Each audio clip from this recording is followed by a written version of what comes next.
boom, boom, boom. He said, yeah, yo, but you gotta put some of that stank on it. And that's where boom. Ooh, God damn, I can hear it. And that's how Bankroll Beat got produced from Manny. So I never thought about making hip hop beats.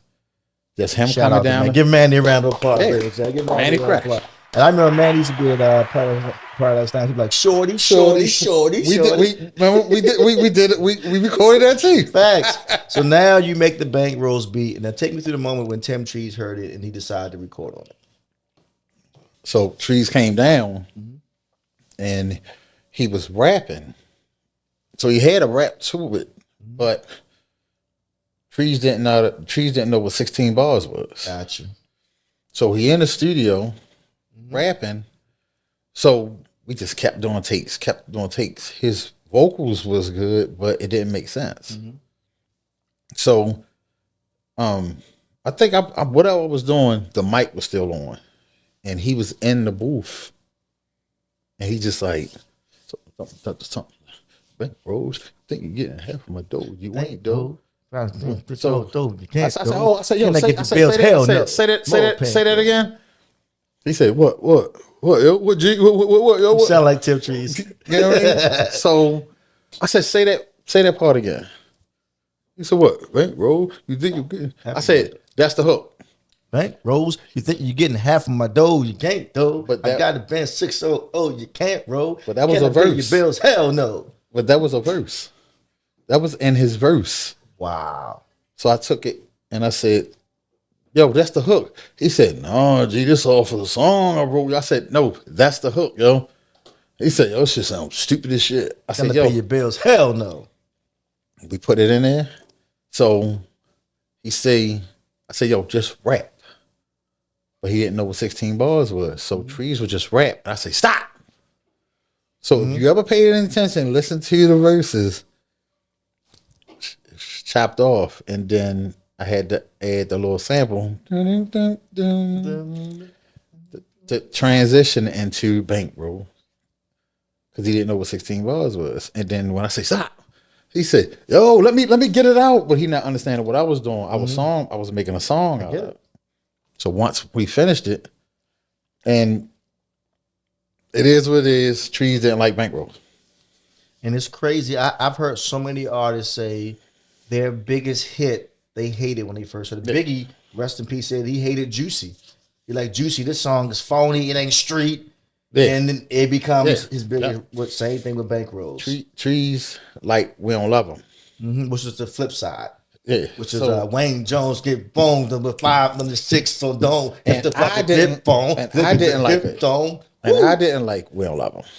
It's crazy we all call it Wayne Jones. Who is Wayne Jones? I don't know who that is. That's just somebody he made up. So it was his name that he gave himself as a short and abbreviate, like Wayne Jones. Got you. So out of his mix some of his government with, got you. You know. All right. So now Bankrolls. So you first started going out Harrisburg. Remember? Of course I remember. You wouldn't let me. Yeah, bro. I'm going out of town, yo. You got to go out of town. Frostburg. Shout out to the devil. Pick you up in his truck. Yep. So we toggled behind whatever one of them clubs where you was at, and they booked Trees to do a show. So I'm his DJ. We do Bankroll. They go crazy. They was like, yo, give us one more, yo. And Trees like turned around like, yo, give them, we don't love them. I said, no, y'all ain't, no. He was like, yo, come on, y'all do everything you ask me. And I said, all right, this your grave. Doom, doom, doom, doom, doom, doom, doom, doom, doom. Bring that beat back. So Trees stop. So during this time, I'm looking. You know why you look like I'm giving you the stupid face. Like, why'd you get embarrassed? I'm like, he said Wayne Jones, and then put the mic out. Get boned to the 500 big so cold. He didn't rap. I know, and the guy was there. All the females. I thought because he was degrading females, I thought they weren't gonna like it because I don't need And y'all it was- bitches. Y'all yo, bitches need me. they You was think I'm singing gonna it. cry if a bitch leave Right. me? When it comes to this dick, hoes get greedy. Yo. Crying and shit. Talk about you complete me. God damn, that song was hard. So that was the first day when I started believing in the record. And Trees was right on that record. Right. I was wrong. I said, yo, because I didn't want no females to look at like I was degrading them. And during that time, and I'm gonna be real with you, I had a girl named Keisha. She was my girlfriend at the time. I had a girl named Keisha. She wanted to beat me. Oh man. So she thought you saw something with her. No, she said it. She said, "Why you telling people that I did that to you?" I said, I said, Trees, that was his experience. She said, right. Yo, and she stopped talking. She stopped talking to me. So let's take it back to bankrolls because I've never been able to tell this story. Okay. Correct me if I'm wrong. Stop you talking your shit already, Raleigh. You wrong. Was I or was I not the first DJ to play bankrolls in the club at Paradise Lounge? Because before you answered, y'all didn't even have a record yet. Y'all had it on test press. No, I'm sorry. Yeah, on the acetate, but for those who know, it's like a record that you can buy and make before the record comes out. Y'all make a test press of bankrolls. Manny and yourself and AE bring it to Paradise Lounge, and we played that every Friday and Saturday. And this is before anybody knew the record. Right. We played that record every week at Paradise Lounge until people knew the words to the song. Mm-hmm. Was I not the first DJ to play bankrolls? Yeah. That's what to give myself a little credit because people act like I ain't broke no records in. No, so with the whole thing. Remember, let's go back. Mm-hmm.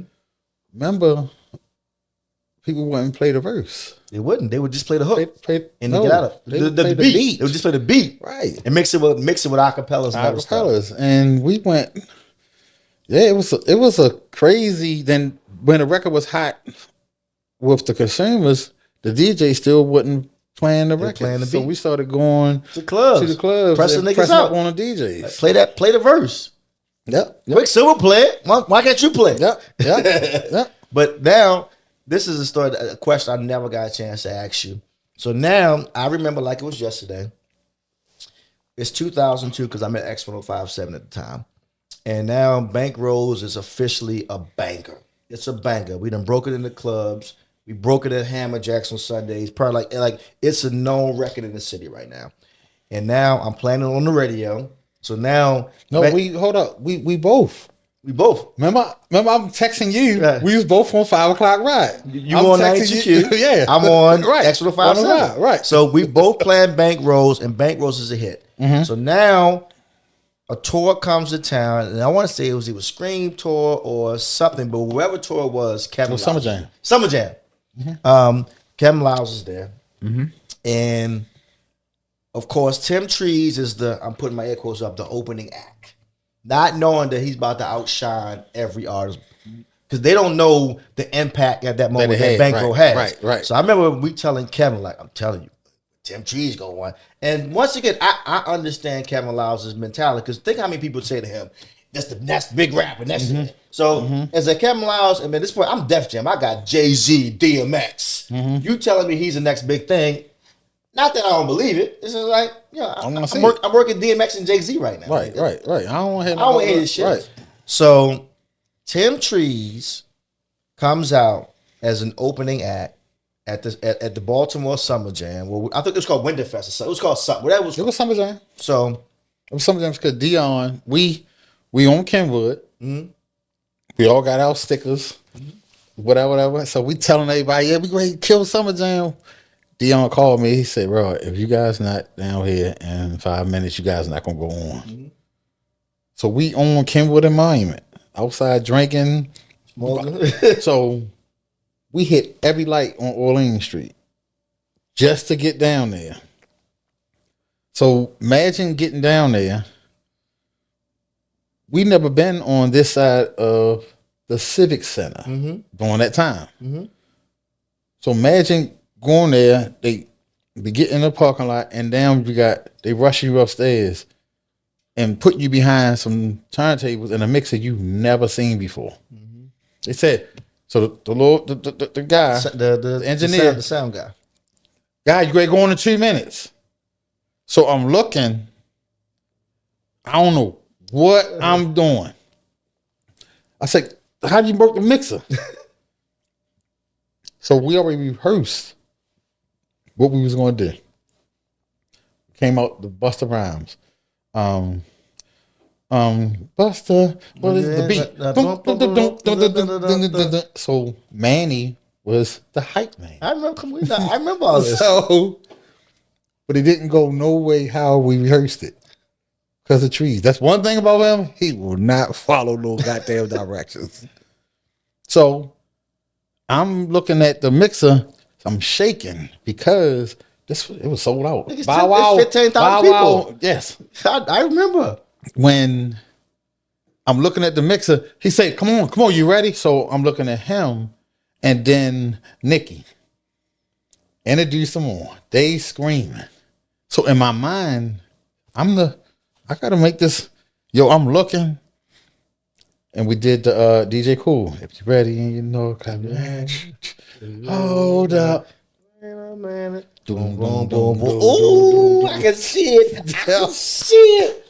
Bank rolls. And the arena erupts. So I'm so excited. Yo, I started crying. No bull.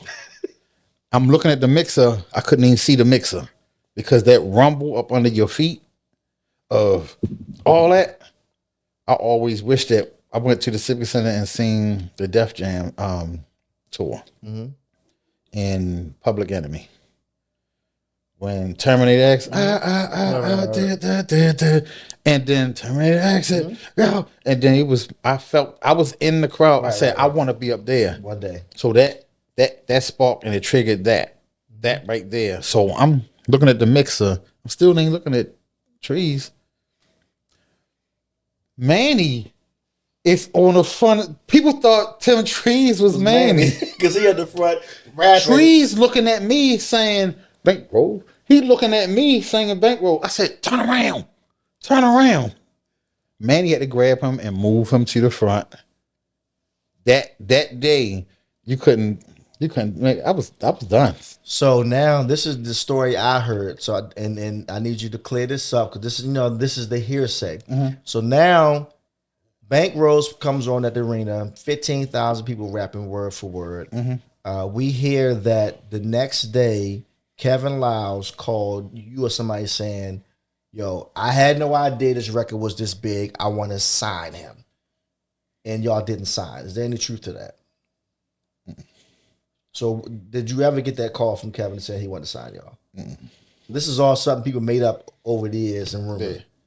Have you heard this rumor before? Yeah. So the thing was, they wanted the beat for DMX retirement album. When he was retiring. So Salim, shout out Salim 300. Come on, that's my Salim came on Kenwood. Salim wasn't in the hood. Salim came on Kenwood by the beat. So during that time on the street, I ain't selling nothing. Right. So it was like, all right, we'll give you this. I had that in my pocket during that time. Right. My mentality. So Salim, and it's what I'm telling you, it's going to evolve as we talking. So Salim, he was the intern back then. Salim, Todd, he was. I know. You know what I'm saying? Yeah. So during that time, even though it didn't go that way, we were still creating relationship. So during that time, I said, all right, well, I'll give y'all the beat. Just put that Trees get a verse. He's like, nah, we can't do that. We can't do that. I said, why? Because this DMX. All right, Tim Trees, and he local rapper. And I did know that, but same with you, I'm gonna ride for you just because, like, why he can't get on? And we knew why, but we just was pushing the buttons. Which I couldn't imagine the DMX and Tim Trees record what it would sound like. They both got that same gritty voice. And that's what we was talking about. So to us, we got Baltimore locked, which is this much in the industry, in the world. This dude got the world. Oh, he's DMX. But we was thinking, so great. It's greatest. It's called the greatest misses to me because we was thinking for our team, and had I done that from a business, we didn't have no business, a business person behind us. We was the business dummies. Yep. Thought we knew it all. So that's how that happened. So to answer your question, Kevin didn't. It wasn't. Kevin didn't. never wanted to sign Tim at that moment. No. That was just a rumor. So I'm glad we cleared that rumor mill up. No. Now another. Oh no. Let's go back. No. Before we go back, I want to stay in this moment for a second. Let me tell you That's why. okay, go ahead. Let me tell you why. Because there's another moment that I know for a fact happened, and I don't know what came out of it. You probably know where I'm going with this. So now, by this time, Quicksilva is putting out Hot Boy Volume 1, Hot Boy Volume 2, produced on Unruly Records. Shout out to Sean C's. And I'm putting out club mixes. But by this time, I'm getting kind of a big name for myself out of Baltimore. So now my club mix comes out, and I remember like it was yesterday. I get a call from a number that I don't recognize. And you know, back then, we not answering. We no. Not right. So I check my voicemail, and it's Pharrell from the Neptunes. You know where I'm going with this. So Pharrell leaves me a voice message. And I remember thinking it was fake. Like, hey, Quicksilva, this is Pharrell. I heard the album. I love it. Give me a call. So I'm like, this can't be real. So I'm like, what I got to lose? Let me call the number back. So I call the number back. It's really Pharrell. And I'm starstruck. Like I'm talking to fucking the Neptunes. She like, Quicksilva, man, I heard the album. Fire. He talking skateboard lingo. Fire tracks, bro. Fire tracks. Dude, man, I want to get to the studio and produce some of them tracks for me that you did on your album. So I'm like, huh? Like, man, your Hot Boy Volume 1. So he's naming your songs. I love that rolling and banging and feel me. I said, oh no, I didn't produce them. I said, I'm just a DJ. I made these records. I made the mixtape, but I didn't produce any of the songs on it. I said, I just mixed a bunch of records and I put the mixtape out. Right. He said, oh, I thought you produced. So I said, no. My guy, all the songs you mentioned, my guy Raw Lee produced. I said, now I can link you and Raw Lee together, but you know, I didn't produce those songs, so I can't take credit. I can just take credit for the mixtape. Right. So I remember linking you and Pharrell to link up. So I'm like, I remember calling you. I said, yo, Pharrell trying to get in contact with you because he reached out to me thinking that I produced the records on my mixtape, not knowing that you produced them. So I linked you and Pharrell. Whatever happened or came out of it? So y'all never talked the link? So Reggie Reg got us the link. And what happened? What came out of that? So give me the story. Come on, man. I need the exclusives here. Another street moment. I'm running around and Reggie on the radio live. Raleigh, call the radio station. Call the radio station. Call the hotline. Boo, boo, boo, boo, boo. So I ain't paid no mind. Then people started calling me, saying, "Reggie wants you to call." So I just left there from mixing. What do he want? So he called me. No, I called him. I'm lying. I called him, but he put me on speaker. He said, "Rod, this Reg, yo." I said, "What's up?" So I'm driving up Miami Street. Yeah, I got Pharrell here. I said, "So?" Crickets. Then Pharrell said, "Hey, Rod, hey, dude, these records you got. Hey, what you think about coming and let's rock. We can pay you." During that time, and I'm gonna be real with you, I came from nothing. Mm-hmm. So when I was making some money, I never liked nobody tell me that. I'll pay you. I can do this. During that time, I was getting it. Mm-hmm. So me thinking as a street dude, I never had that manager say, "Nigga, you better go over there." Yeah, right. So I said, nah, I'm good. And it was like, I can give you this for a record. During that time, and again, the same nigga mentality. I got this in my pocket. But I was thinking right now. Mm-hmm. Wasn't thinking, because I never had, you can't miss what you never had. Facts. So for me, I met this guy You know, Mm-hmm. I created a relationship with this guy, and I said, nah, I didn't diss him or nothing. I said, no, during that time, I thought, no, I'm doing my own distribution. I'm selling my own records. And during that time, I really didn't know what I was doing, but I was doing what they was doing. I was doing it on a small scale, Mm-hmm. but I didn't know what I was doing, but I thought I knew what I was doing. At this moment in your life, do you regret Yeah, not linking with Pharrell or yeah, them? yeah. In a million years, I tell anybody, yeah. If have you ever had a chance to try to do it again, with like link with them again since then, all that? No. So that's just a moment in time that you feel like I fucked up and I can't Yeah, fix no, it. I know I can. As moving forward, you know, I always can reincarnate myself because that's how I always looked at everything. Mm-hmm. That's why I never wanted to be in the front line. I said, you know, I love to see I love to see other people. Gotcha. I don't know, do something to me. So now, if you just turn into Who Is Raleigh, as I mentioned, now you got club bangers out, you got bankrolls out, but now let's go back a little bit because you go through a whole wave. At this point, I call it the Raleigh sound because before I get to your present big club records, now you go through a good year or two where you put out Tim Trees whole album. Then you come with Paula Campbell. How does it feel? Featuring Tim Trees. Then you come out with Davon, be a friend, featuring Tim Trees. Like you had a Raleigh sound that took over radio clubs. Like you became, and not became, you still are. You became our Pharrell. You became our Timbaland, our Dr. Dre. Like it became a thing where if you were a rapper or singer in Baltimore and you wanted a hit, you went to Raleigh.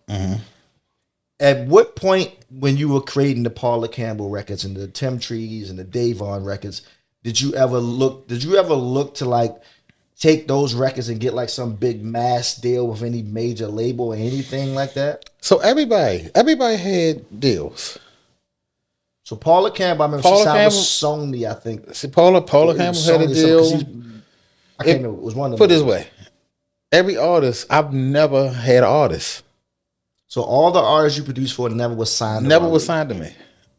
So all those big Paula Campbell, Tim Trees, Davon records, they were all their records. They was my records, but they You was produced them, but you didn't own it. I didn't write. Rod, why you ain't come talk to me back then? I could have gave you some game. So you be a billionaire today. Hey, you still ain't had no hair on your face during that time. But I still had a little music knowledge. So God, I never knew that. And again, and I'm gonna tell you, I was making more money before any of them. I know that. I know your listen. backstory. So listen. So that was my comfort zone. So a starving artist will do anything to get signed. You couldn't get me to do anything because I'm already making the money. Which you trying to go and get a third party to sign you for. So I never wanted that. So I said, I'll just stay right here in the clear. I did the beat. This artist, this not my artist. Having an artist, you know it. It's like having a newborn baby. Like having a kid. A newborn baby. Yeah.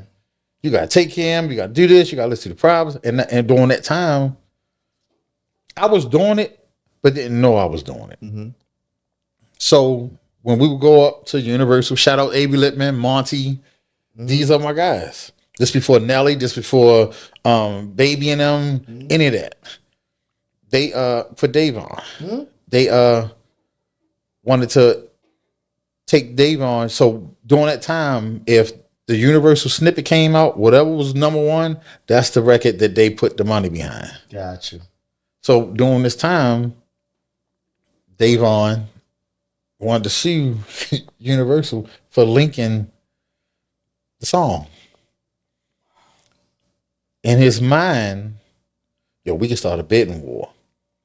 How you start a bidding war? You only got one song. But Davon had records of his own, and that's the artist mentality.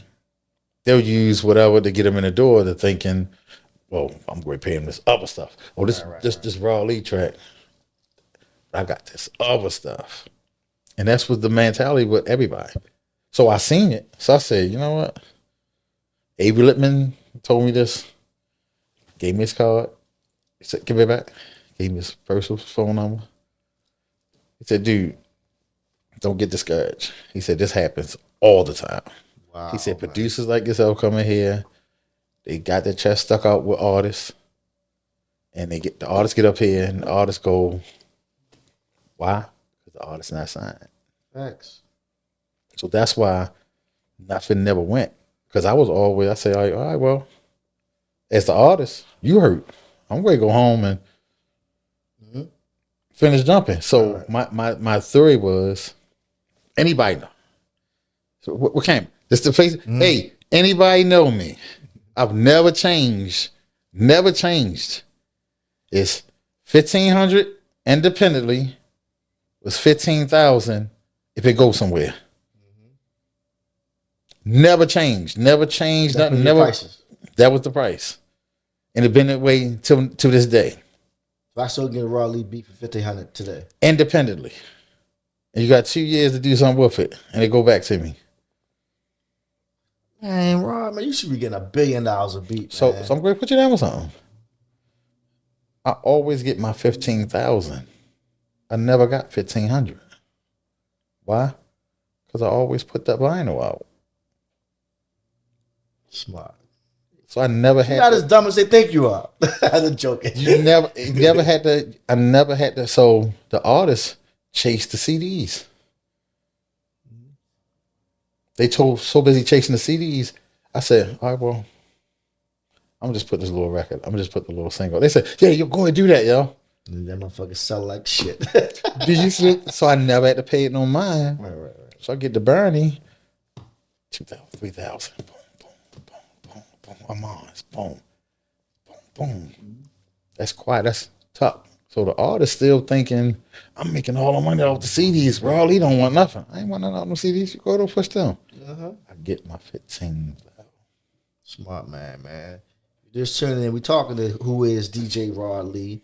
Now, you have a humongous wave of hip hop and R&B tracks. You never stop making club tracks. And then this one particular record comes out. And to me, I'm going to argue, if this is not your biggest record of all times, it's number 2. If you say something's bigger than this.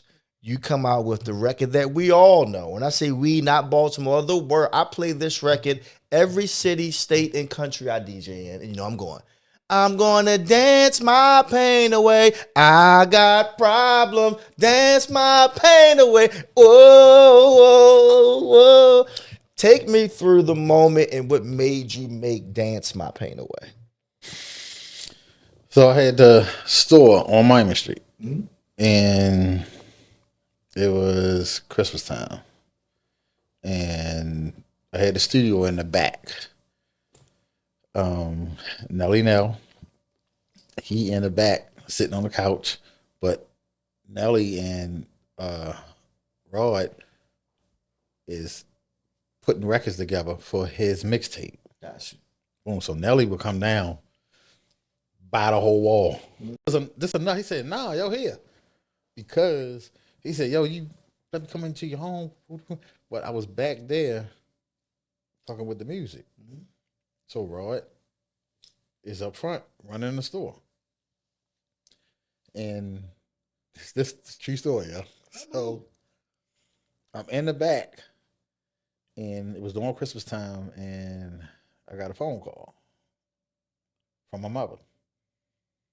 And it was like,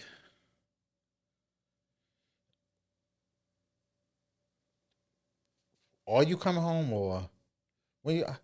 I'm going home. Oh, well, I need you to come up here. I dozed off in the back, listening to Rod in the front arguing. My mother had passed. So when I woke up, he was playing something. Rod was playing something. It was like an R&B something, but it was like heartfelt. And my mother used to hum gospel little scriptures. So I'm just like, all right, cool. All right. But I'm put everything she told me in a song. So that was my niche. So everything my mother said, word. You know how your mother said, "Are you gonna miss me when I'm gone?" Right.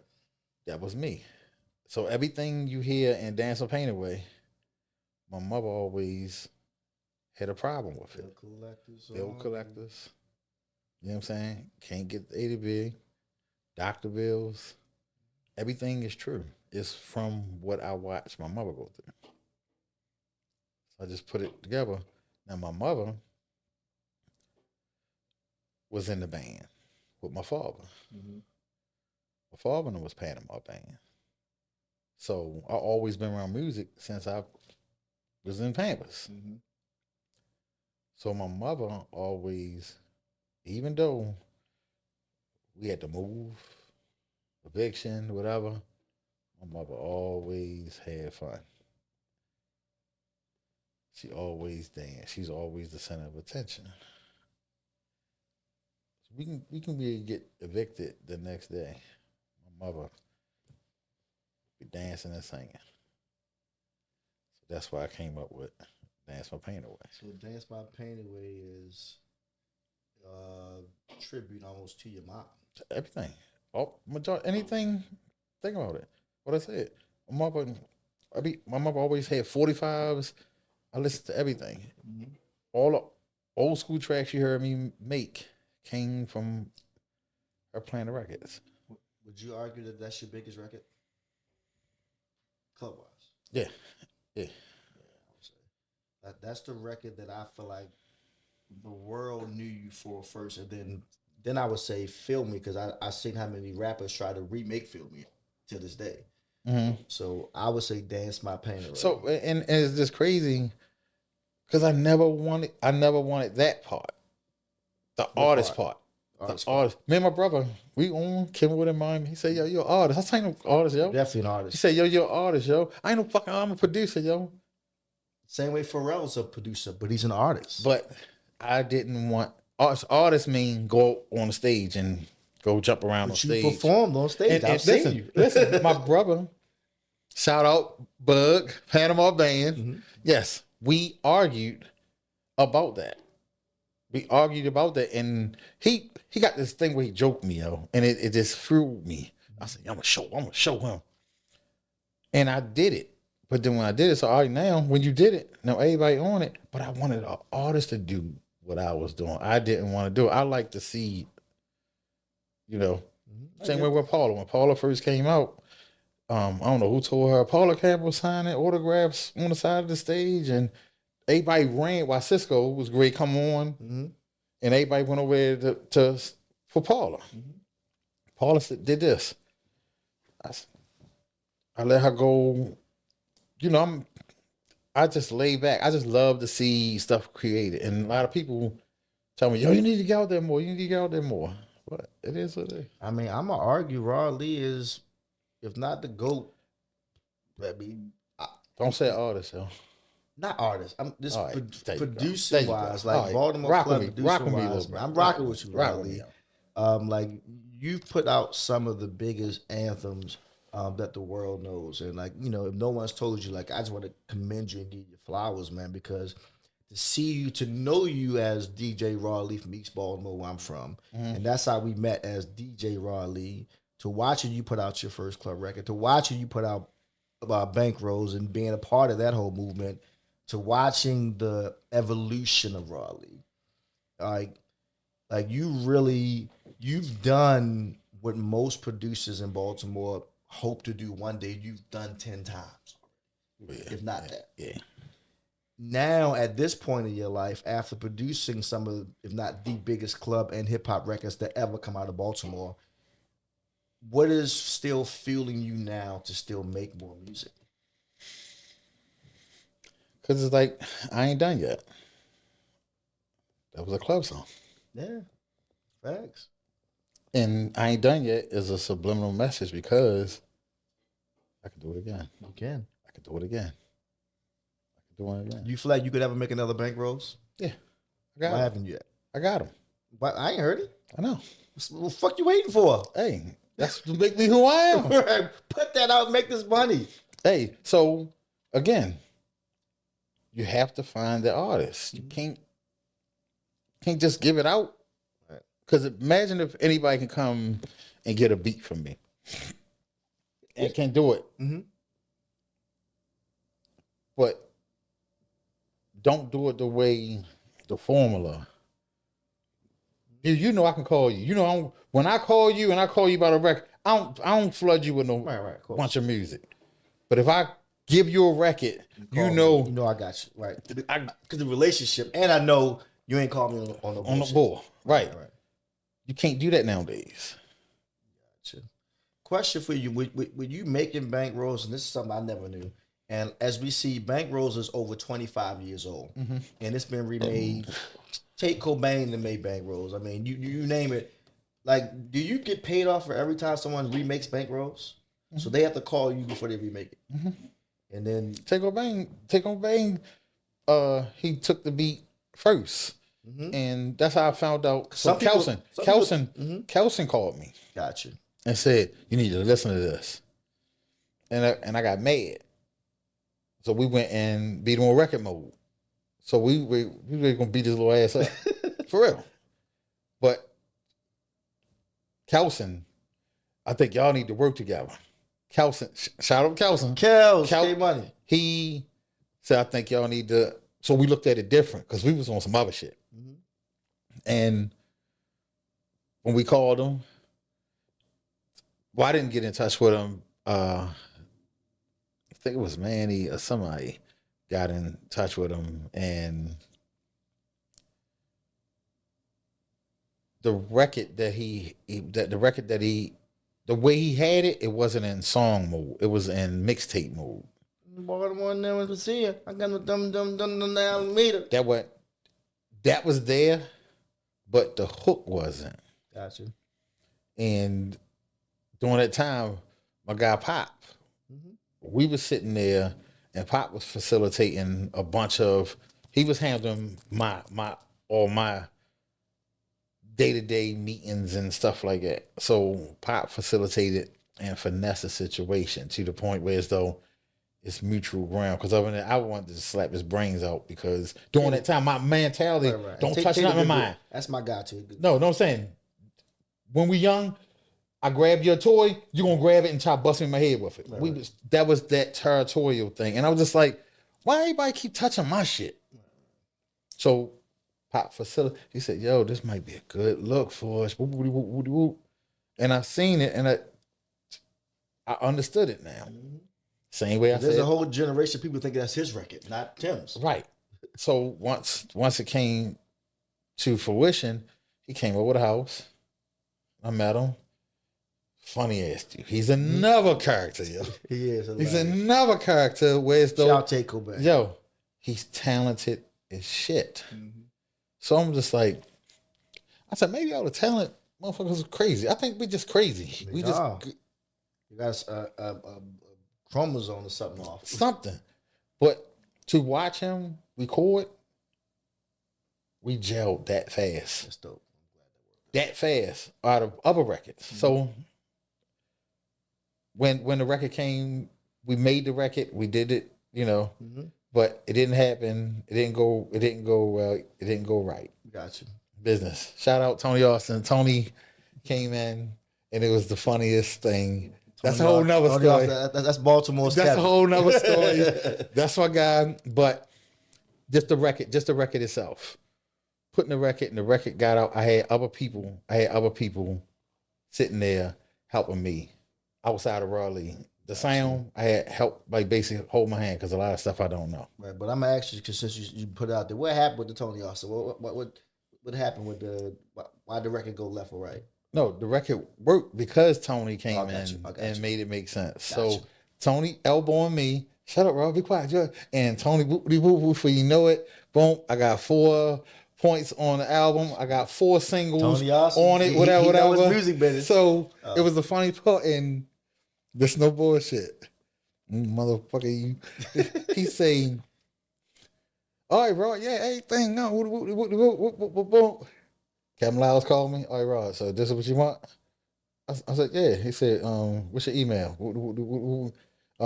Text me your bank account, whatever. So in my mind, everything when you deal with money is slow. Right. I think I went upstairs, came back downstairs. In the couch. Let me hold something, right? Hey, I'm good for it. That was back in Now, the day. real quick, man. What's this? What is this I hear that Raw Lee is in the rock and roll something? Like you've been inducted into something, and like I need you to break this Rolling down. Stone? So Rolling Stone. So you were a part of the Rolling Stone top something. Like, tell me what that is. Rolling Stone magazine for Dance My Pain Away. So top 200 for 200 in the world. So let me get this right. Let me make I quote it right because I read about this. Let me make sure I know I'm saying right. Raw Lee, Dance My Pain Away is in Rolling Stone's greatest 200 dance records of all time. Right. Give it a round of applause, ladies and gentlemen. Come on, man. Come on, man. Come on. Right. Hey, Raw Lee, congratulations, man. Hey. And all this from a skill set you learned from me. Yeah. I'm joking, but I heard you like number 43. Something like that. You in the top 50. That was That's big, man. Pause. That's dope. That's dope, bro. Like, give yourself some flowers here, man. This is the one time you put your chest out. So I understand it, and I love it. I love the gesture. I love it, but it's like I ain't done yet. In my mind, it's just like I tell anybody that know me in my circle, I'm the guy that puts the snowball. Mm-hmm. I'm the one that put that rock in the snowball. So we having a snowball battle. So when I hit you and you say ouch, in my mind, I'm gonna fall on the floor. I'm gonna laugh because I already know why you saying ouch. Gotcha. So that's how I look at the vision we're dealing with day to day. Another thing I commend you for, Raleigh, outside of, as you mentioned, producing club records, producing hip hop records, producing R&B records, Scola, I ain't gonna turn it down, making that a R&B and a go-go record. Like, you've done so much in music, but you're also entrepreneur hustler. You were one of the first DJs that I know. I know other DJs have done it, but for me, one of the first DJs, because back in the day, in order to be credible, you had to work at a record store. So every DJ worked at a record store, and we called it, like Technique, he worked at Bernie's store, but we call it Tech Store. Mm-hmm. We called it whoever store because they worked at that store. Mm-hmm. Ron Lee said, fuck that. I'm not working at a store. I'm going to open my own store. No, it didn't happen that way. So you worked at what store first? Because you ended up opening your own record store. I remember that. Yeah, that was after. So what stores you work at first? In the city. Which one? Me and Sean Caesar worked in the store together. You were at on St. Paul. I don't remember you being at St. I remember Sean Caesar being there. So the test presses, selling it, that came from me. I knew it was short. It wasn't short, but yes, because I remember Scotty B had the little small in the city. 201. We was at 301. 301, which is on the highway in Saratoga Street. Yeah. I don't never remember Raleigh being there. So make you bounce around? Yeah. I'm the one that sold the test presses. I do not know that.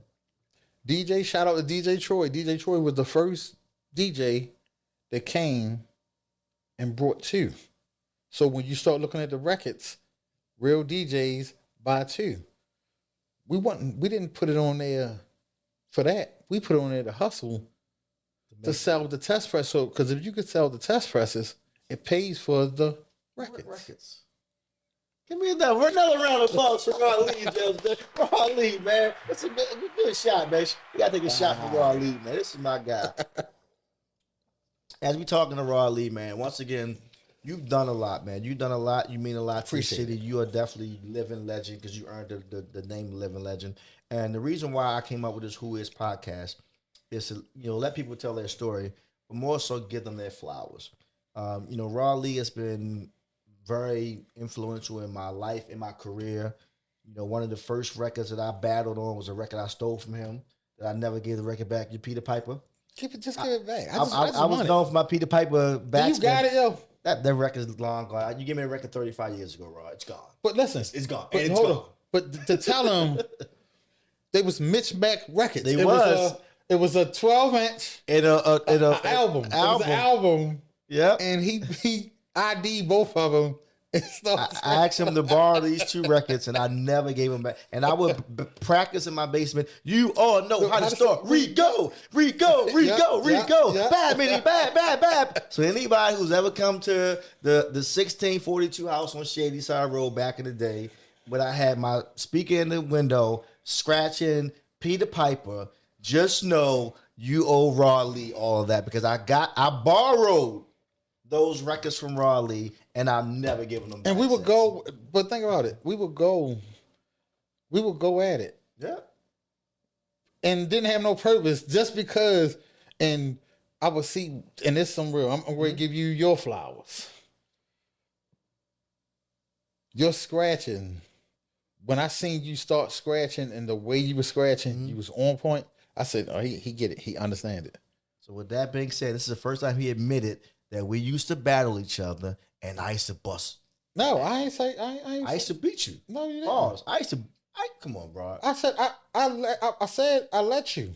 Get the fuck out of here. I let you. He ain't let me. It was a point in our career where he thought he was better than me. Yo, you was, and then he realized this little nigga is better than me in scratching and backspin. Listen, the Lord,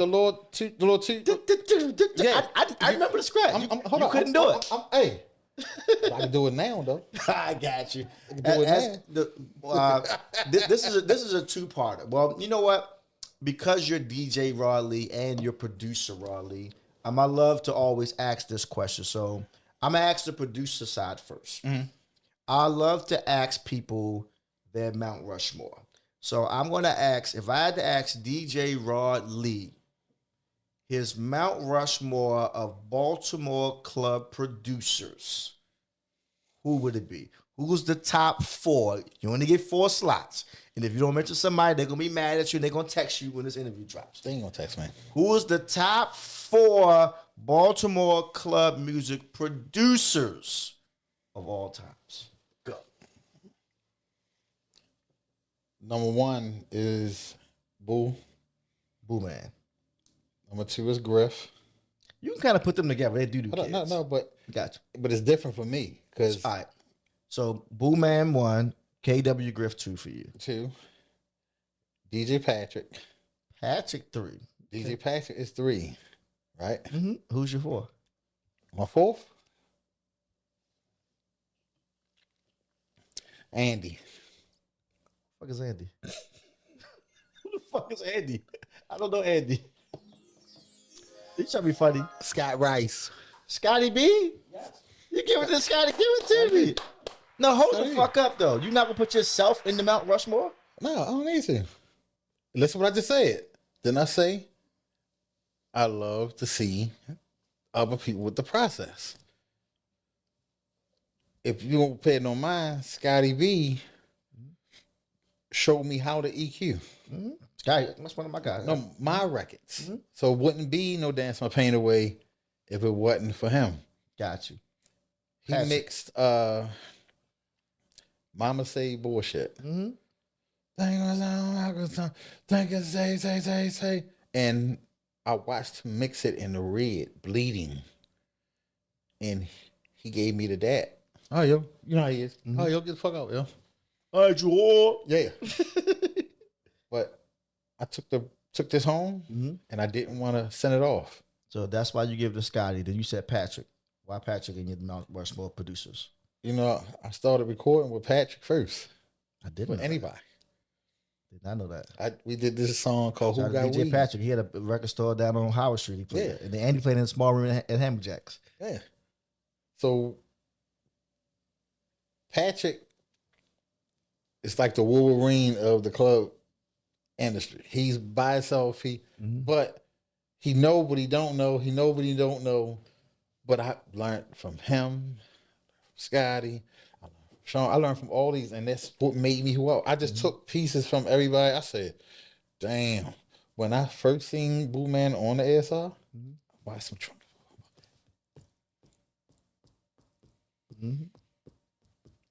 He was the first person that I seen do it, that I seen. Right. I didn't have no car then. I walked from there and walked home on Washington Street. In my mind, I said, I'm going to get me an ASR 10. I didn't know. Went home, told Shorty, I want it. Still didn't know what it was, but I wanted it. If it wasn't for him, wouldn't be no road. So that's Scotty, that's Patrick, and you said KW Griff. Why KW? So Griff has this kind of sneakiness with him. You know, Griff, Hey, bud. yeah. Griff has this thing with him. Say, check your email, partner. Check your email, buddy. And I said, I said, what you got? He said, call me back. Click up. Oh, it changed the way I was thinking. So in my mind, I'm in the studio recording. I'm going to kill him with this. He put one record, and I'll scrap everything. He just had that. This what's the not bringing the cats. Make you bounce around. Mm-hmm. In my mind, how did he do this? What made you think of? Because it's off, but it's on. Make you bounce around. Make you bounce around like this. Make you bounce around like that. Yeah. So it's off and it's on. The way his thought process is. I said, yeah. Griff is one of one, definitely. And all of us, And that's producing and DJing, by the way. and that's KW Griff. so all of us who I named, it was nothing but a phone call of that's how you feel? That was our battle. Tear his ass up. That's what, that was our thought. It was never fuck you. Right. It was so I put what you got? What you got for that? What you got? But it was all Love. The last one, at least you said boo, man. so Boo would come or he'll call. He said, hey, I got some joints, yo. So I was buying tracks from Boo Man. I'd be buying. He did the Bismarcky. Make the music with Jamal. Oh, yeah. Music. Yeah. I remember We can't hear the rock for everybody like this. And then when he did, come on down. Dun, dun, dun, dun, dun. I was just blown away. It took them who made me who I am. It was them that helped me coach, that coached me to keep doing difficult, crazy. So I'm like, I never think like them. I have to think like them. Man, when he put them records out with Jimmy Jones, man, he rest in peace. East side, where you at? Get me pumped. And then what's the other one? East side in the house. Oh my god! Like. So hold on, let's go back. So Big Girl. Watch out for the big girl. But- Watch out for the big girl. But Rest in peace, they Jimmy didn't- Jones. But they didn't do it yet. We right there at Tivoli. I'm coming from the park. Jimmy, that right round from his house, we go up to what's the not Shady Side. What's the street behind Shady Side? Tivoli, Alameda. And the girl, I don't know if they already did it, but he was saying it like it was already record. I said, yo, you should do that shit. Jimmy never said they did it. He said, aha. Watch out for the big girl. But they already did it. That's why he was sitting there chanting it to the Big girl, big girl. Yep. Man, this is history in its own, man. Once again, who is DJ Rod Lee, man? Give him another round of applause, man. Thank the you. legend to go. For everybody who wants to continue supporting you, man, where can they follow you or get your music or all that good stuff Raw Lee 1200. on everything? On the music has always been a myth because I don't even know where I'm gonna put it at. Well, I'll tell you one thing, man. You got a home here, man. And once again, I just want to say I'm proud of you. Thank you, brother. Thanks for being an inspiration in my life and my music and everything I've done. And getting you out the house. Thanks for getting me out the house, sneaking me out when I was 14, 15. Shouldn't have been in the goddamn Federal Lounge. Rest in peace to my dad. I was going to say that. I did not know what his intentions was. Oh my I did not know. I'm outside. He used both of us. I'm doing all the wrong shit. Yo, you used both of us. Tell yo. my You dad did, I'm going to yo. hang out with Rod Lee because he And he took me believed to a it. club to DJ. Hey, and he believed it. Remember you called my phone? Yes. Hey, I said he here asleep. he was And asleep. you was not where you was supposed to be. Hey, we're not gonna talk. There's no incriminating on this podcast. Hey, leave it at that. And that's how we're gonna wrap this up. Commercial. It is what it is. Who is Rod Lee? Right here on the Quicksilva Show.